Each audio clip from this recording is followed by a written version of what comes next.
Why did you choose to create retreats to tap into our darker side? I think that, again, like I spoke about earlier, we all carry these like wounds from these emotional wounds from our past that can be physiological too, that can be in the body. And when we ignore them, they become like volcanoes inside of us, if that makes sense. And, if you can just go in there gently and safely and touch them, you can release some of the pressure. So slowly over time, you're not like this ticking time bomb. Then you become, it takes like a serious diagnosis or a loss or something really intense to wake you up. But I think when you release some of the pressure slowly, intentionally, safely, then, it lightens the load for you to carry. Welcome to the Warriors at Work show. This is Jeanie Coomber, your guide and host. This is a show for men and women in the workplace who want to move from the predictable to the potent. This is your weekly dose of inspiration with an edge. I talk with CEOs and shamans, sports marketing executives and therapists. All of us are like-minded thinkers and doers who tell stories, share wisdom, and challenge each other to have the best life possible inside and outside the office. Welcome to your Warrior Conversation. Hey everybody, it's Jeanie. Thank you so much for joining me at the Warriors at Work show. So today we're going to talk about our dark side. Yes, your dark side. Your grit, your squeaky wheel, the dimensions of who you are. But we're going to talk about it with Brie Doyle. Brie's been on my show multiple times. She's also been a part of the community for a long time. And I reached out to her to have this conversation because our dark side, our grit, our squeaky wheel, the dimensions of who we are and all of our challenges and pain has made us who we are. And she's leading retreats around the world. She is talking about healing and transformation every single day. She was the best person to talk to and gain perspective and expertise around how you do this work. How do you walk through difficult experiences and come out the other side whole and balanced and healed? And Brie is such an extraordinary person because she's not only hosting these retreats around the world, she's designing her own curriculum, facilitating that dialogue. She's modernizing ancient practices. She's curating rituals and ceremonies, all of which is in an effort to help each person tap into the essence of who they really are and heal whatever needs to be healed in that journey. So we're going to take us down a path of growth and transformation through the lens of our dark stuff. As I'm doing everything in this community, this was a very personal and powerful conversation about the tough stuff. And I really hope this helps each of you to explore this in a way that reminds you of what a powerful and beautiful force you are in the world. Enjoy. All right, Brie Doyle is back. Brie Doyle, thank you so much for being with me again. Yeah, it's my honor. I love chatting with you. So thanks for having me back. So what I shared with Brie, which I think is important, I picked the most lighted space in my entire home for a conversation about darkness. So you're seeing lots of natural light on my face. It's all incredibly deliberate to everybody that's watching and listening right now. Here's where I want to start. So we did a lot of preparation for this conversation when I called you and said, I want to dedicate an entire month to talk about our dark side. And for the average bear, they'd be like, what? What are you talking about? Why would you want to talk about shadow work and our darker sides? And you were like, hell yeah, let's do it. I do this all the time on retreats and it's just transformational work. And this brand is also about transformational work. So you said something to me when we were planning, and this is where I wanted to start. You said life is about dark and light. We need to alchemize the pain into power. I'd love for you to elaborate. What do you mean? Yeah, thanks for starting here. If it's okay, I want to rewind just a teeny bit because I want to get to that, but I think there's something that I want to just say before that, which is, you know, I believe that pain offers us this opportunity for action, this opportunity to make a change in our lives. But I also think our culture really proselytizes positivity. I think, Mm. everyone is like, Instagram, social media, it's like always be positive, always be happy. And I think that's wonderful. I'm all about being positive and having an optimistic mindset. But I think sometimes when we deny real emotional pain, because real hard things happen, right? When we deny that, then there's like this disassociation that comes to ourselves. So Mm. I want to, before I get to alchemizing it into power, I do think that, there are times in our life where, well, our emotions are here to serve us, right? And so if we're really sad or really pissed off or whatever it is, there's a reason. And if you've ever read the book, The Body Keeps the Score, it's fantastic. But it talks a Mm. lot about how, if we don't hold space for those real feelings of pain, then they will just metabolize into our bodies, and we carry these wounds forward with us. So I do believe that like pain offers us these incredible opportunities to move beyond, to make a change, to take action, but not before we actually sit and Mm. do and allow whatever that emotion might be first. So that being said, I Allow being a really important word because a lot of times we avoid. Totally, totally. So, and all of us do it, right? I mean, nobody wants to wallow in their pain. That being said, I do think that, we can overly identify with our pain because we can get significance out of it, right? We can become the person who has a health issue or the person who can never make things work career wise, whatever it is, it's easy to identify as like, well, this always happens to me. And then that becomes a part of our story. So there's a really fine line of like allowing without totally identifying, right? And then moving beyond, like knowing when the time is to like, okay, this has been hard, but this has sculpted me and has triggered the move for something else, has triggered action. And I think, you're in a space of healing that pain when you're ready to take some kind of action or do something different, if that makes sense. And that's how we alchemize pain into power, is recognizing like when it's time to take action, if that makes sense. Mm. Action. So say more about why the word alchemize for those people that don't have a lot of familiarity with that word, particularly around this work. Why that word? Because that's how we make meaning of our pain. Alchemize to me means to transform, really, and again, we can be weighted down our entire lives by the pains of our past. We can tell the whole story of our life, like, I lost my mother at age 3 and therefore I behave like this. Or we can Mm. alchemize, we can transform that and say, it was very hard, and as a result of that I've learned da da da. Like, that's how we make meaning. So Mm. alchemize to me is transform or make meaning of hardship, right? Mm. And as somebody, I put you into the expertise realm of transformation. I mean, this is what you're doing with leading retreats around the world, is inviting people into a really sacred space to do this work.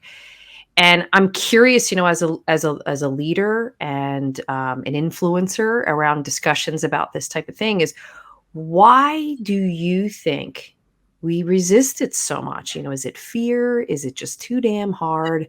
Is it society stigmatizing this dark word, or even this negative, that creating some negativity around it? Or is it perfectionism? Like, what do you think it is? Why do we avoid it so much? Gosh, I mean, I think you hit on so many of the reasons, but I think that we have this fear that vulnerability equals weakness. And, I don't know about you, but the people who have really influenced me in my own life show their vulnerabilities, and I see that as a strength. So I think it's a shifting of the narrative around what it means to be strong, because we think strong is just pushing through, just grinding, just getting it done, and that's what Yeah. strong looks like. But to me, it's like the ebb and flow, right? The back and forth. And I do think you're right. I mean, our culture, like again, on social media, it just promotes happiness, positivity, all of these things. But how we recognize our lives is in comparison, right? Like we have winter and we have summer, we have pain and we have joy, and we can't experience the full range of our emotional capacity if we're only picking off the top, like all the good feelings and like not the bad. If that's really how you're living, then then you're not reaching your full capacity, I would say. So I do think there's fear. I do think some people don't know how to touch those darker things. You know what I mean? I mean, some people Mm. don't know why that would offer them relief. And my belief is that it does offer you relief. I mean, to look at it in a safe space offers relief. I always say on my retreats that, to be vulnerable and to be unsafe, that is what creates trauma.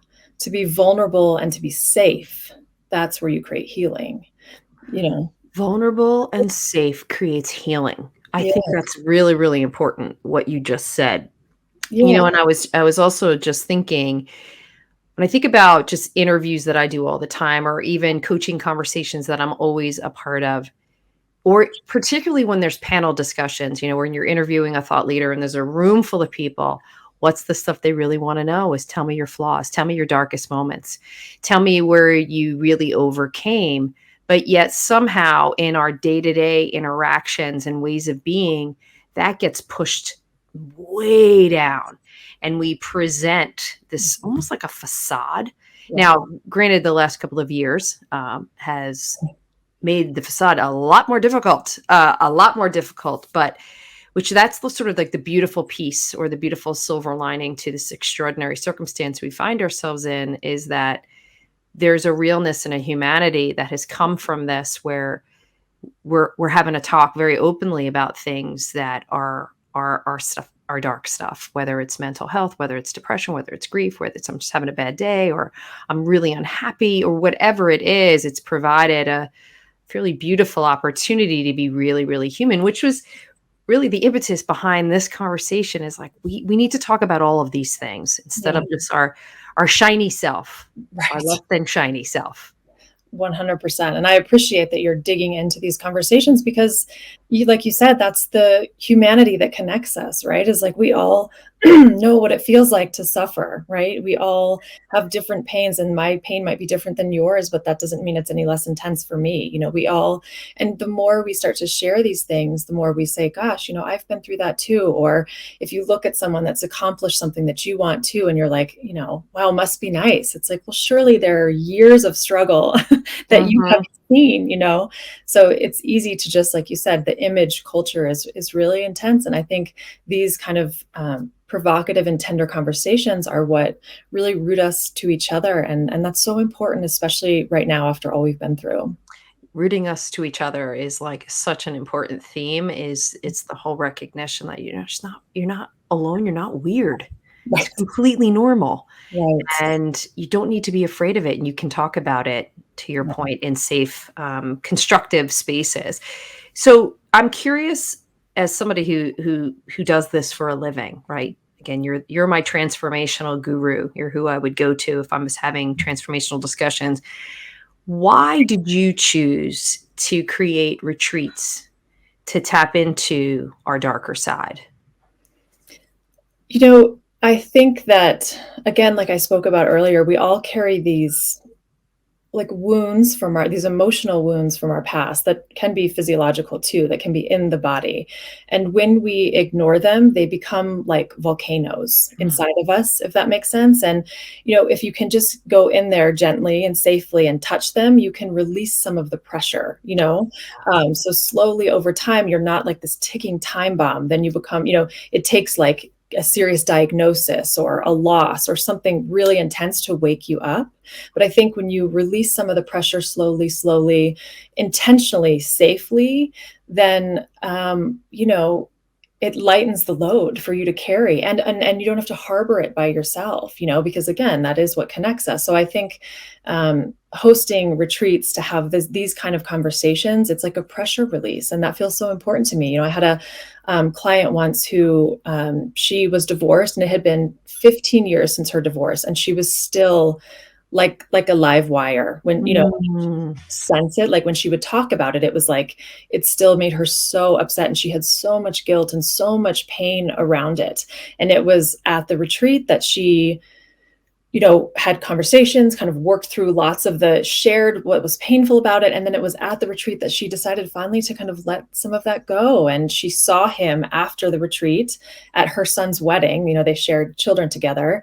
And she was like, it was the first time I could actually be in a space with him without feeling physically sick. And that's what I mean by like, our emotions become our physiology if we don't manage them. And so touching the darkness that we all have is how we it's like a pressure cooker. You release some of that air. It's like a rice cooker, Um, Yeah. yeah. Wow. What a beautiful story. Yeah. Yeah. I mean, it was really transformational for her. And it's great to see that like doing that, it's applicable in your daily life. It's not just something that's philosophical. It's necessary.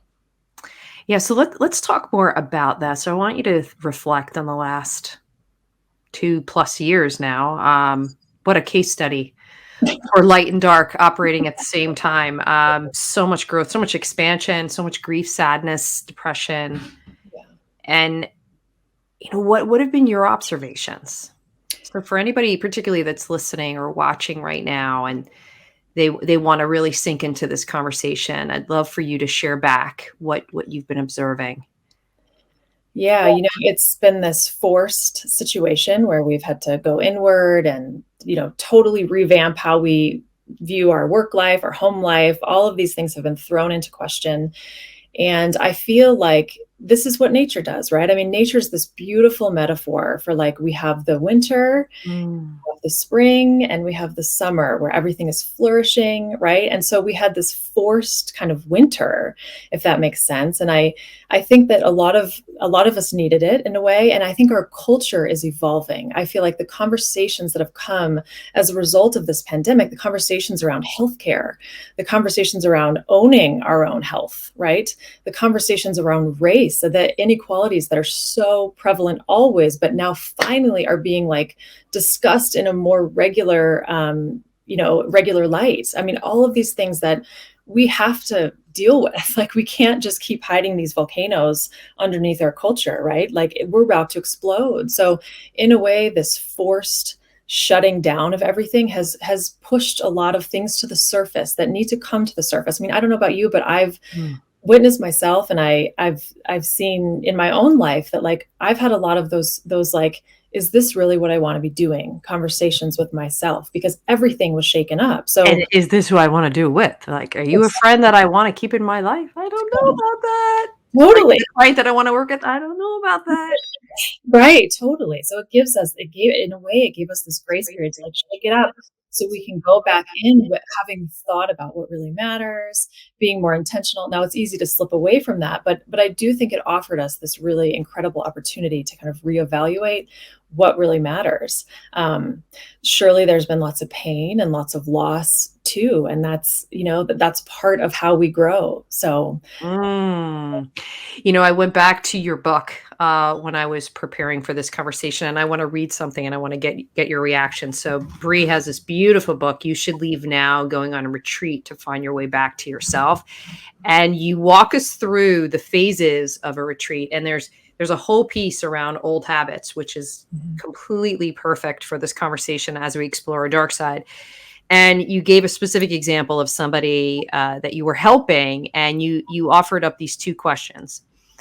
And this is again all around being open as you're exploring yourself. Is what part of me is resisting this, and why am I resisting this now? So if I think about any time, which it happens often, right? I have a dark moment, whether it's self-criticism, whether it's a flashback of something that happened as a child or something that I'm concerned or worried about. Do you recommend using those types of questions to help you get grounded as to what's really going on underneath the surface? Or how would you recommend those questions be used as you're evaluating some old stuff? Yeah. No, that's great. Thanks for bringing that up. I think that resistance is always our teacher, right? I mean, whatever it is that we are pushing hard against has something to teach us, and at the other side of that resistance is our breakthrough. So I do think, like, why am I resisting this now? What is it in me that's resisting this right now? I think it's an important question. I mean, sometimes resistance is a safety mechanism, but sometimes we can have over resistance as a habit pattern. And so we have to recognize, like, am I safe? And like, okay, I'm safe. So then what is it in me that's resisting this so strongly? If that makes sense. I mean, again, we have to, there's a fine line. But I think asking ourselves these questions is really important if evolution is what we're committed to, if continuing to grow is what we're committed to. We have to ask these darker, harder questions. They're not fun questions to ask. Nobody in the middle of something they're really upset about wants to be like, now what is it about me? Nobody wants to ask that. But maybe the next day when you've calmed down a little bit emotionally, like it's an opportunity. I mean, that right there is the teacher that you need. You don't need a special book, a special retreat, a special guru. Like, your lesson is right the heck in front of you. Whatever you're resisting, like, what is that? What's that about? Is this and then you ask yourself, gosh, is this a pattern I have? Do I always resist people like this, situations like this? So that's what's so great about using our experience as our guide, because we can see right then and there what needs to shift, or what I need to step away from, or whatever it is. That's your teacher right in front of you. If you were in the room with me right now, I would be giving you a gigantic high five. Because with those questions, what often happens is, where else in my life does this surface? It may look a little different, but there's something there, that there's some pattern that if I just sit with it and acknowledge it, and sit with the discomfort or the anger or whatever the emotion is. Yeah. And it's life is about joy and pain. You cannot have one without the other. I remember I read that in a great Buddhist book, is you won't know joy until you know pain. So they actually work in conjunction with others, with each other, which really gives permission to, you're both. You're beautifully both. You're beautifully effed up and flawed. All of us are. Totally. It's like Glennon Doyle's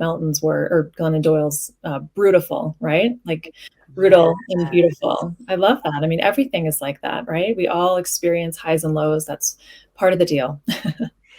You pointed me to, when we were preparing for this conversation, we were talking about different thought leaders, and you pointed me to Catherine May and her book Wintering. So I watched a few interviews with her on YouTube, which were absolutely amazing. Yeah. And she said something, and I want to say this to you, and I want to get your reaction. Yeah.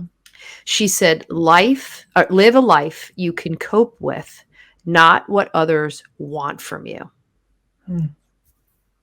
Yeah. Wow. I mean, that's the real goal, right? I mean, if there is a goal, it's like, where am I in this? Like, what do I really feel? How will I really act based on what I know I need? And like, will I self-disassociate, or will I actually stick with it? That's the constant question. We think it's just a high school problem. It's not, it's an adult problem that we carry all the way through. Like, I know this is expected of me, but this is what I know is true and is right and is real. And so I feel like that's what all of our lives are about, is like figuring out, like coming as close to we can, as often as we can, to where our inside lives meet what our outside lives look like. So much of the time it's like the outside, we have this facade, we're putting on this show, we do all these things. And on the inside, we're just broken, and it's okay. We all experience that. That's what's true, is like, not just one person goes through that. We all go through that at different points, but that's a function of keeping us in alignment with what we're really here to do, like who we're really here to serve. When you have those crises of the soul, where you're like, gosh, this worked for me 2 years ago, it just doesn't work for me right now.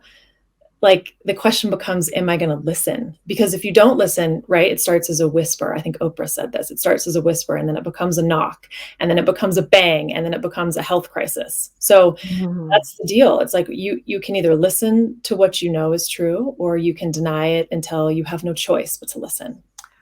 I love that. And you reminded me, I talk to a lot of people that are considering transitioning roles, or taking on expanded role, or leaving an organization. And a lot of times they're just broken up about it internally, because, to your point, they're holding up a certain image for the sake of others. They've always done it this way. This is what their brand reputation is about, or their leadership journey is about. But yet inside, their soul is yearning for something different.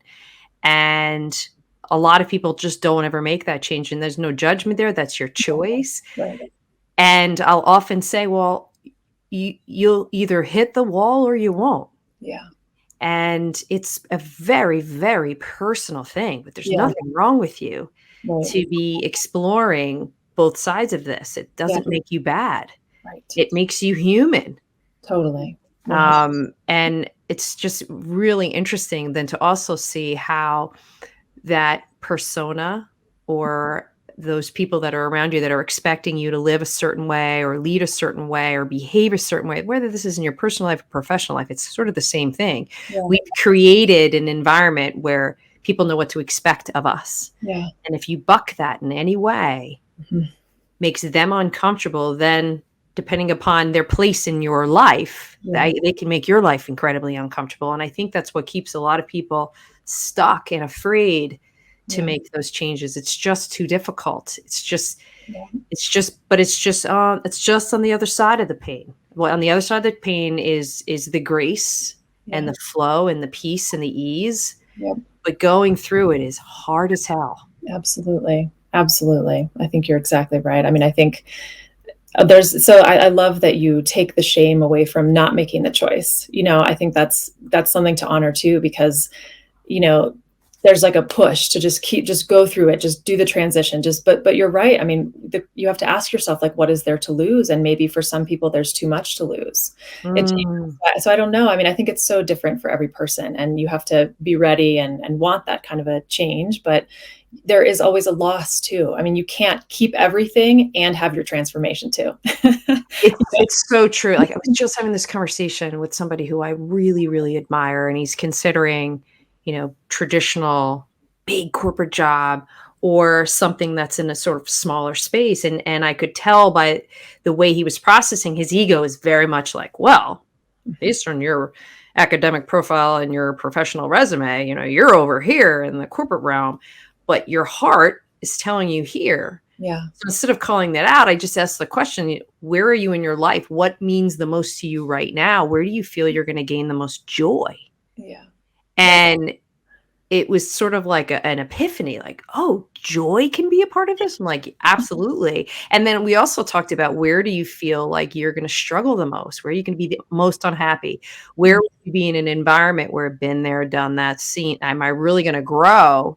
Sometimes you're going into difficult situations and there are tremendous opportunities for growth and expansion because it's all new. Yeah. But it's just sort of an interesting thing to kind of explore all of these different emotional elements as we're navigating our life. And I think, unfortunately, particularly the more influence you have, particularly in a corporate environment or in a business environment, there's so much pressure for you to just get it right every single time. Right. And do it beautifully with no stress, no complaints, and you better show up looking like $1 million every time. Right.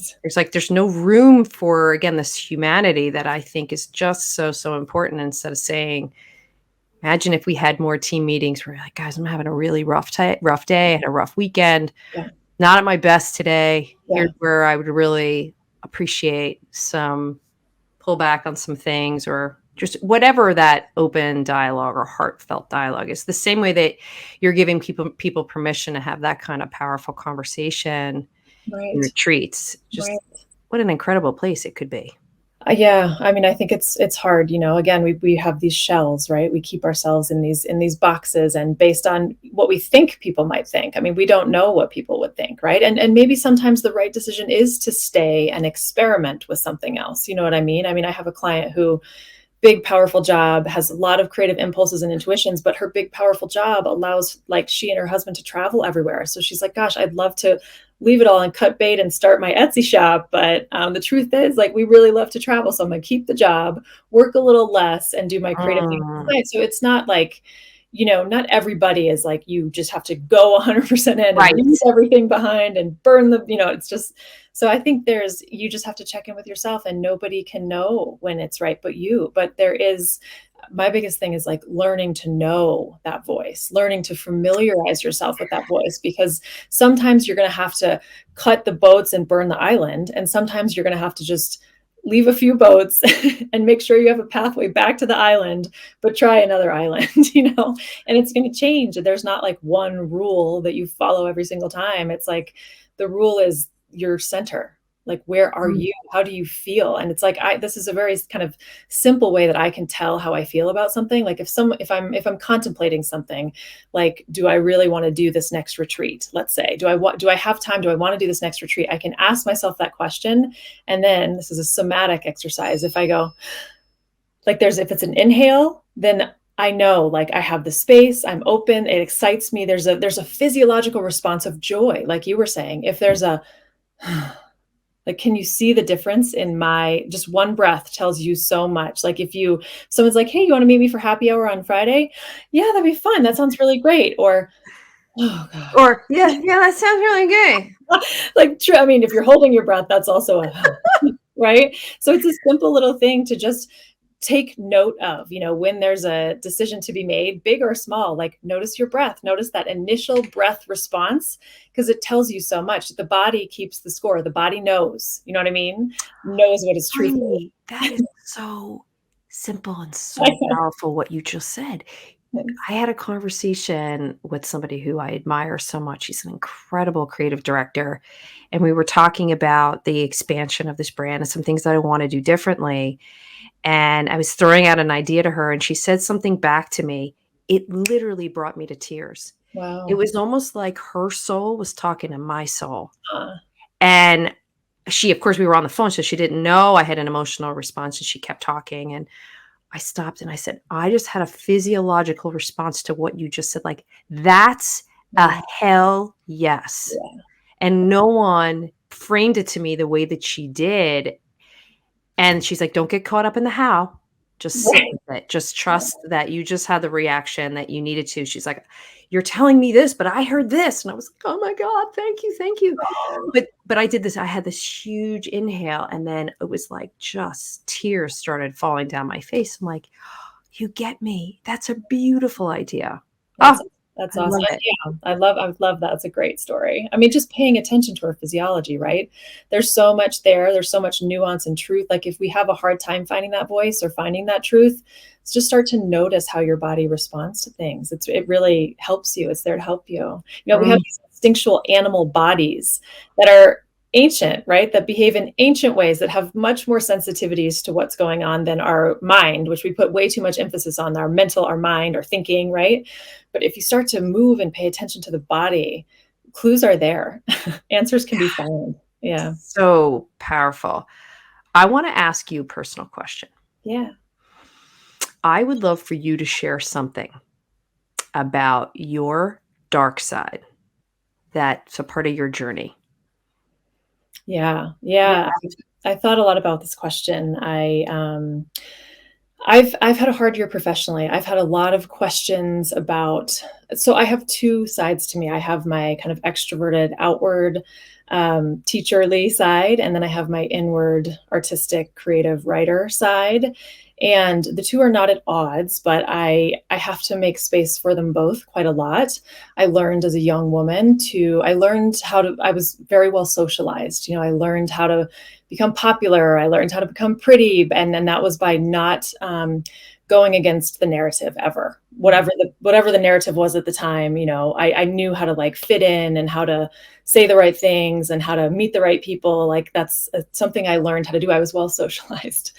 And as I've gotten older and I've gotten more into this work, I've really realized that, like, if I'm committed to truth, then sometimes my truth is going to look different than everybody around me.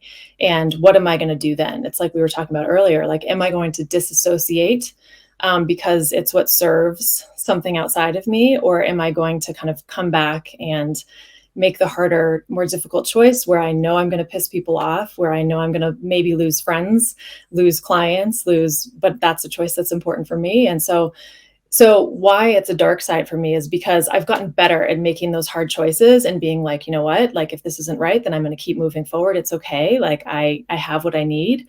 But there is this childhood side of me that's like, I still want to be liked, I still want to be pleasing. I still want to make people happy. I don't want to make people upset. So I think that's something that's inside of me that's always been there, and that might always be there. And it's not something I'm trying to evade or something that I hate, because truthfully, it keeps me, I think there's a balance, right? I mean, if I only make decisions from this side, or I only make decisions from this side, then I would feel like I didn't have all that I needed to make the best decision. But I will say that, like, it's hard sometimes to just go blazing forth with what I know is my truth when it might piss a lot of people off. So, You talk a lot about that, or you touch on it in your book. You describe a lot of the things that you were conditioned to believe and to behave, yeah, and how you're constantly playing with that to say, wait, that's not what I really want. Here's what I really want. Here's what I really believe. I right. love that. Thank you for sharing that. And I'll offer something up Yeah, for me too, and something that it's a very difficult subject for me, but it's something that I know I have to explore. Is I can get obsessive about things and hook into the need to fix. So I have this terrible fear of dying suddenly, having lost my mom to a heart attack and my dad to complications of a stroke. I tend to obsess over my health and my well-being and what I'm eating and how I'm drinking and how I'm sleeping. And it can be very unhealthy. So in my attempt to live a long, happy, prosperous life and be around long beyond my parents were, for my kids, I can swing too much into like this obsessive space. yeah, But it doesn't just show up there. It shows up in other parts of my life. I can do the same thing for work. I could do the same thing for providing. I could do the same thing for clients. So it's like sort of a lifelong part of me. And it's driven by a perfectionism. I want to get it right. I want to get the A. And I heard myself, I work with a functional doctor around health and well-being, and I take lots of supplements because, again, I have a genetic disposition. That is what it is. yeah, And in my last meeting with her, I felt myself selling her on, well, I just moved into a rental and, I had this. And then we are in COVID before she even opened her mouth to tell me the results of the blood work. And she sat back and she's like, I never would have thought you were that way. And I said, oh, yeah, I want the A. Am I yeah, going to get the A this call? She goes, it doesn't work like that. You realize that. And you're a woman in menopause. Like, hello, back it up. Calm down. And it was so great because she quickly picked up on the fact that this is my need. So it's something that I really got to work on. Like it's an everyday battle. It's yeah, the first thing I think about when I wake up in the morning. I'm like, okay, instead of saying, wait a second, you were up till 20 to 4 because your dog was wandering around the house. Like I yeah. put that aside. No, I got to get the A today. What am I going to do to get the A? So that's kind of my dark side. Thank Similar in a weird kind of way. Similar. Well, Mhm. truly, and thank you for sharing yours too, because I think, again, one of the great things about sharing these things is, like, it's not a solo journey. I mean, other people have the same kind of tendencies too. So knowing, like, sharing it helps other people feel normalized in their own struggles too, again, because we all have them. So thank you for sharing yours You're too. welcome. Thank you. Yeah. So let's look out into the future, Yeah. Brie. What are you working towards? How do you want to influence the world in your work? Yeah. Transformation is everything to me. And I need to continue and want to continue to work on myself so that what I offer comes not from a wounded place, but comes from a place of power and a place of authentic yearning to help. I think another one of my kind of dark sides is that I have this ambitious, it's not dark, but I have this really ambitious pattern, like go, go, go, go. I'm a kind of turn the light switch on kind of a person. So I'm always going and always doing. And I think that comes from my, like, a need for significance. I need to feel Mm. significant. So I have to be careful not to have my work come from that place, and to, because like, people are always impressed with all of the things that I can accomplish. And I like eat that up, I'm like, well, thank you, and that feels really good. But the truth is, that's not always coming from a healthy place. It's coming from a wounded place, a need of significance. It's not always coming from the genuine place of wanting to contribute. And so when I when I sit with that, I still have work to do on myself of pulling back, of continuing to elevate my own consciousness, of making space to read and contemplate, so that when I have a retreat or write a book, it's coming from a place of like, I'm full. So it's not my wounds that I'm sharing with you, if that makes sense. Mm, So, mm. so that's, personally something I am continuing to work on, so that I want the work that I share in the world to come from a really strong and empowering place, so that other people can absorb it and feel that power themselves and find their own sort of power, whatever that might look like. So for me, it will be through books and through retreats, at least at this point, and through courses and things like that. But it shifts over time. I feel myself really being pulled to go inward. I've laid out all these retreats. I've done all these retreats over the pandemic even, and people continue to show up. It's kind of shocked me, but it happens and it's awesome. But I'm really feeling the pull to like, to incubate, so that I actually have something of value to offer, so that I'm not just spewing crap everywhere because I'm a good spewer.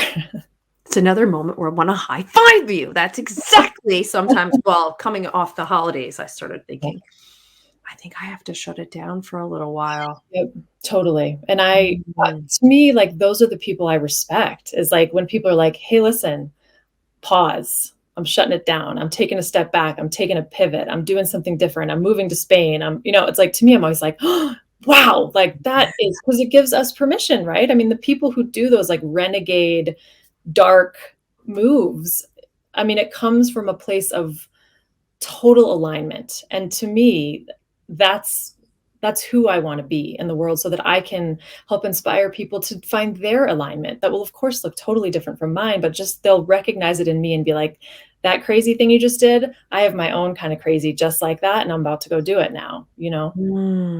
Yes, to all the crazy. We promote the crazy. Yes, totally. Yeah. You've shared so much in this conversation. I'd love to leave everybody with something from your own experience, thought, whatever comes to mind when you think about somebody that's watching or listening and this conversation is resonating with them. They want to get into some sort of action around this exploration. Where does one begin? So I wanted to share a quote that I pulled that I really love, and then I'll answer that a little more specifically. It's by Michael Hoff, who's an author. It says, if we're comfortable all the time, we become weak. I'm sorry, tough times. Here we go. Tough times create strong people. Strong people create easy times. Easy times create weak people. Mm. Weak people create tough times. So I put this in here because to me, it's important to go through ebbs and flows, highs and lows, and we have to toughen ourselves up a little bit. We have to go through hard things to live really authentically. You can start this any kind of way you want, but I would say start with what is right in front of you. Start where you are. What is your resistance? It all comes back to that. What are you resisting and why? What is the message? Is the message I need to make a change, or am I resisting it because I have some emotional volcano that I need to release a little bit? So where you start is exactly where you are. I would say start there, and then, read lots of books as much as you can, because then you can learn new things and be inspired by new ideas. Maybe take a course, have a new experience, try something that takes you out of your comfort zone so you can see how you respond in that situation. I mean, our emotional and physiological responses are the exact information we need to continue our own growth pattern, right? We're responding all the time to our environment. I like this, I don't like that, this feels good, this feels bad. The question is, are we listening? Mhm. Starting right where we are, noticing what Right, we're resisting. right where you are. Yeah. Yeah. Ah, brilliant. What a great way to end this conversation.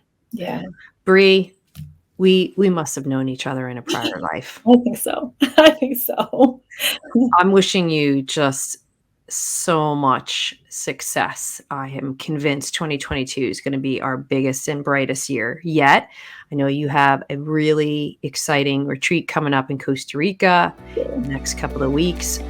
Just continue being you and do this really, really important transformational work. So grateful to have met you and to have you in my space. And thank you again for sharing your wisdom here today. Thanks so much, Jeannie. I love speaking with you. Thanks for your time. Thank you for joining me for another episode of the Warriors at Work show. If you are interested in learning more about what we do at the Warriors at Work show and platform, be sure to go over to my website, Jeanie Coomber, and subscribe to my monthly Warrior Playbook newsletter. I share everything that I'm up to month by month, as well as some lessons and insights that I've learned. I'm also interested in hearing any feedback you have about this conversation or future topics.